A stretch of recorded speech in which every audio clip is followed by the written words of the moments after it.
ng question and answer kasama ang aking mood Raquels.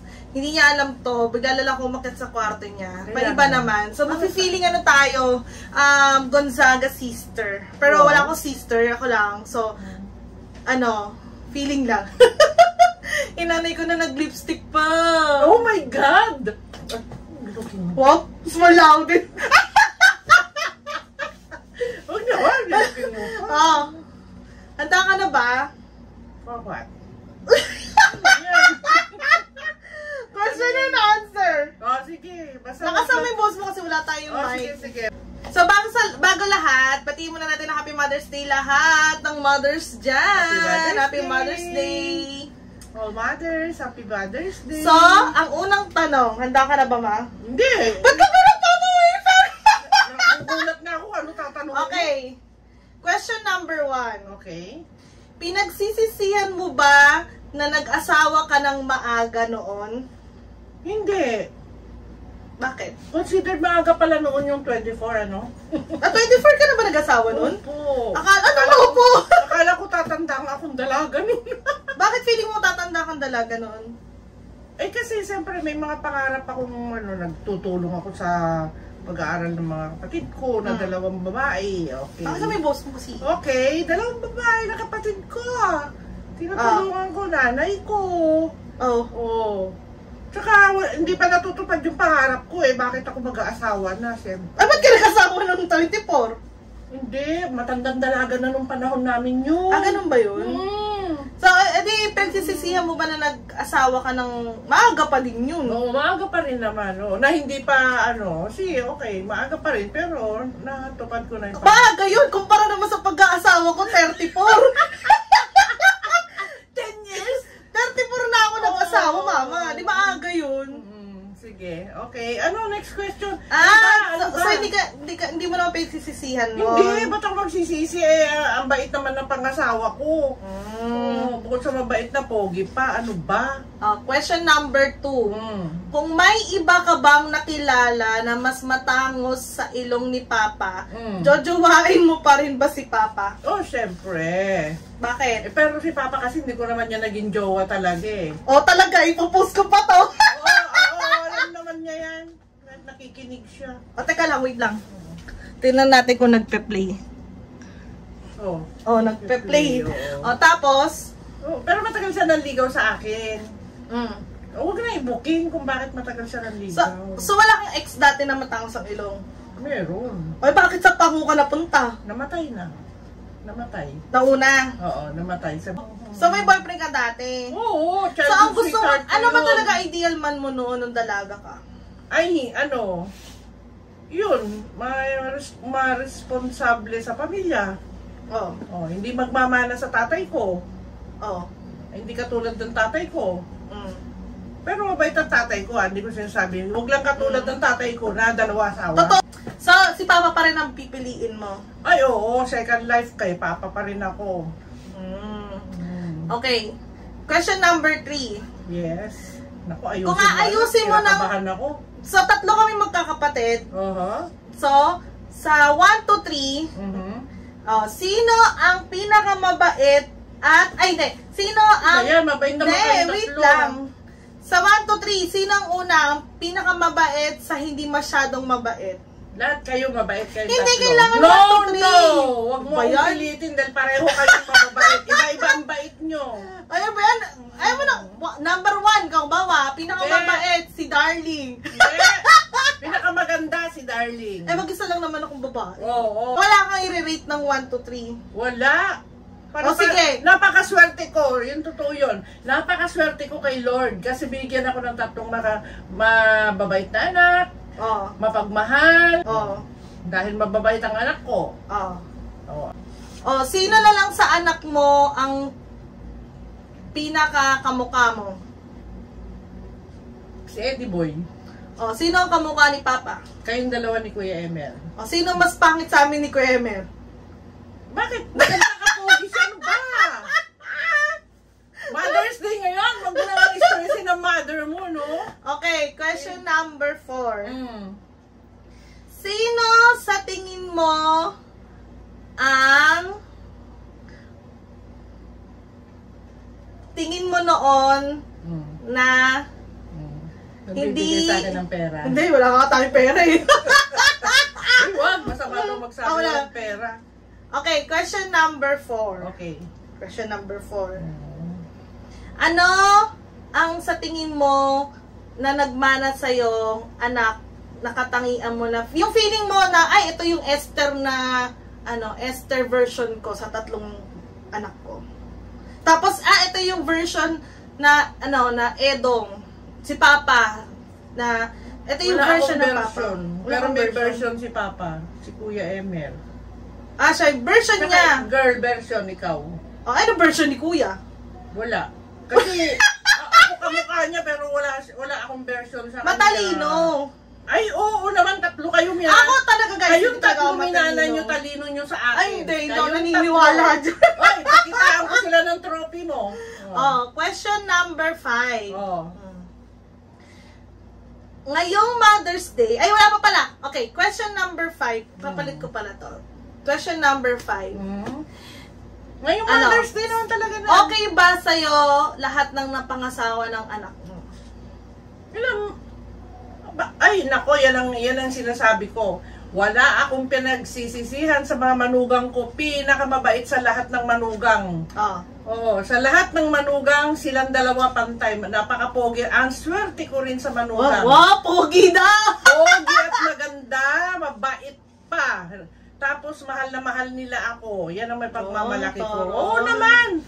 At never ako ano yung tawag doon? Yung nakipag-alitan?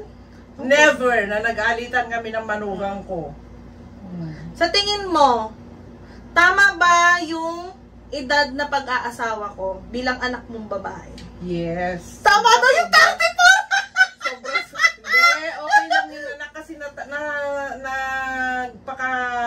edad ka man ng ganyan, natupad naman yung pangarap mo at nakapag-asawa ka ng tama. So, okay lang sa'yo na nag-asawa kong 34? Hindi ba, kumbaga sa'yo na let go muna ba yun na mag-aasawa na itong anak? Oo naman. Matagal ka na nga namin pinag-asawa. Ngayong Mother's Day, anong gusto mong sabihin sa Esther noon na bata? Bawa, nakita mo yung sarili mo noon. Anong gusto mong sabihin sa kanya nung bata ka? Ay, nako, Esther. Congratulations kasi napakalakas ang loob mo. Napakabait mong bata noon. Mabait ka pa rin ngayon. Hindi ka naimot noon. Ano yung naimot? Madamot. Sa Ilocano, naimot. Hindi ka naimot noon at hanggang ngayon, hindi ka pa rin naimot. Tapos, matulungin ka. Maawain ka, mabait ka. Ano sasabihin mo sa kanya na Esther? Na Esther noon na kamusta na anong ngayon na Esther ka na ngayon na matanda na reach ay, hindi ko alam kung ano to.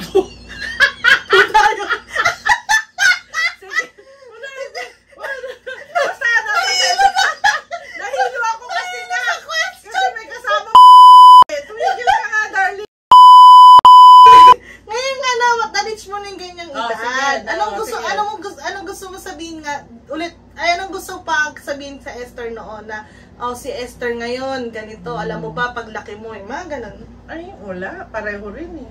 Hindi, anong gusto mo sa kanya? Si Esther noon kasi talagang matyaga, malakas at loob. Sa gusto mo sabihin na, Esther, Esther, alam mo ba ngayon, na matanda ka na. Ingat-ingatan mo sarili mo, hindi ka na kasing lakas nung araw. Yun lang. Yun lang? At marami ka pang mararating. Pag iningatan mo ang sarili mo, lahat ng ambisyon mo, pupuntahan mo kung iingatan mo sarili mo, okay?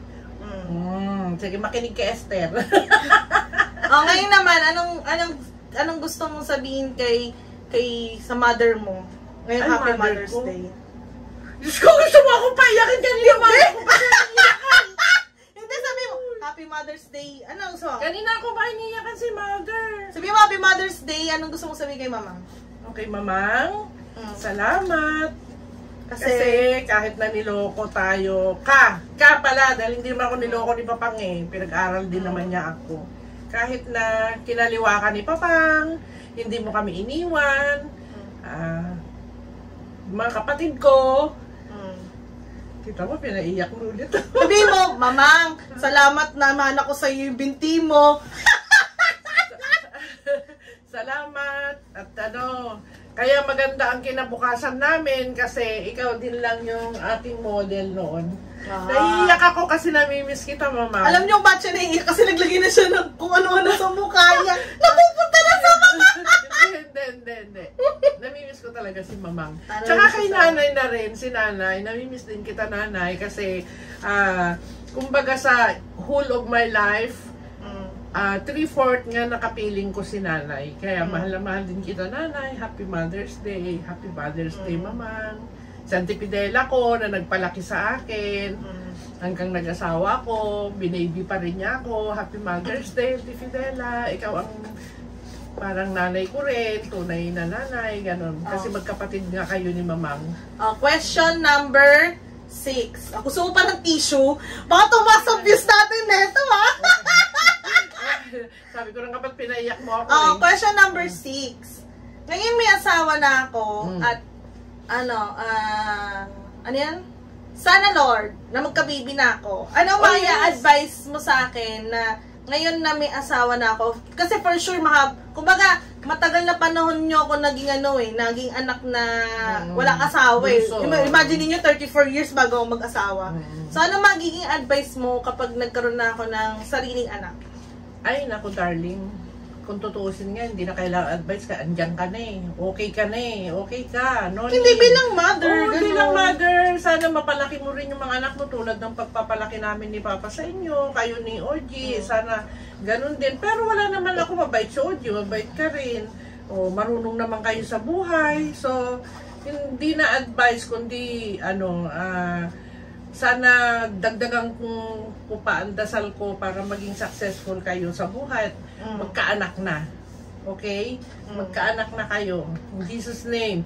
Pero kailangan matupad muna lahat ng pangarap bago pasukin nyo na yung magkaanak. Kasi once na may anak kayo, hindi nyo na mapuntahan yung mga gusto nyo puntahan dahil may baby. Kailangan lumaki rin siya na katulad nyo. Ganun. Sige. O di kayo dalhin natin siya. Mag-travel tayo. Guys, magtitisyo muna siya. Naiyak ako kay Mama nga.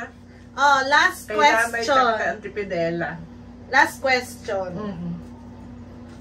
Ano yung pinaka part na bilang nanay ka na noon ng 3 anak? Ano yung pinaka mahirap na part na naging nanay ka?